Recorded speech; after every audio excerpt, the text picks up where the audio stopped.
Sylhet airport পূর্ণাঙ্গ আন্তর্জাতিক বিমানবন্দর হবে ইনশাআল্লাহ। উসমানী বিমানবন্দর আর কুড়িয়ে কুড়িয়ে আন্তর্জাতিক বিমানবন্দরের পরিচয় দেবে না।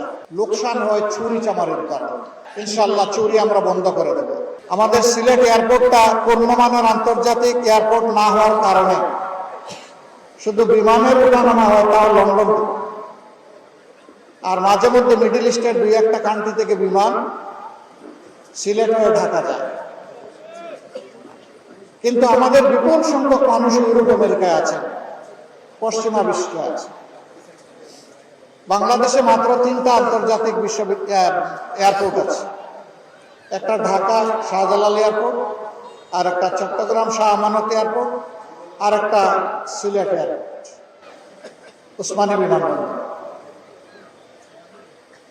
বাকি 2টাতে অন্যান্য দেশের ক্রাফটগুলোর নামে অন্যান্য এয়ারলাইন্স সেখানে আসে, কিন্তু সিলেটে আসে না। অথচ সিলেটিরা মুক্তিযুদ্ধের সময় এবং স্বাধীনতার পরে পুরাটা সময় জুড়ে দেশের অর্থনীতিতে বিরাট অবদান রেখে চলছে। ইনশাআল্লাহ আল্লাহ তাআলা আমাকে বাঁচিয়ে রাখলে আর দেশের ক্ষুদ্র কোনো দায়িত্ব পালনের সুযোগ পেলে সিলেট এয়ারপোর্ট পূর্ণাঙ্গ আন্তর্জাতিক বিমানবন্দর হবে ইনশাআল্লাহ। উসমানী বিমানবন্দর আর কুড়িয়ে কুড়িয়ে আন্তর্জাতিক বিমানবন্দরের পরিচয় দেবে না। 2 নম্বর, গোটা বিশ্ব সামনের দিকে আগাচ্ছে আর আমরা মাঝে মাঝেই পিছনের দিকে দৌড়াই।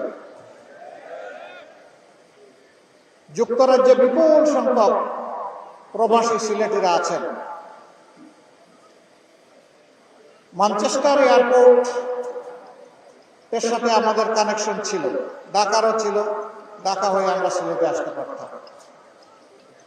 এইটাকে লোকসানি প্রজেক্ট দেখিয়ে বন্ধ করে দেওয়া হচ্ছে। লোকসান হয় চুরি চামারির কারণে।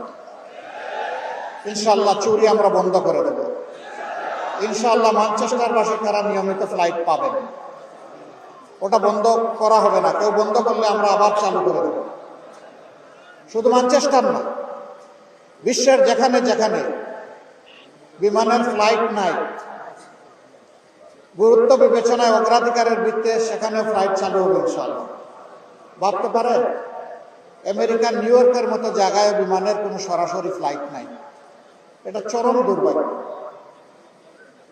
আমরা ইনশাআল্লাহ করাপশন দূর করার সাথে সাথেই আমাদের প্রোডাকশনও শুরু হয়ে যাবে।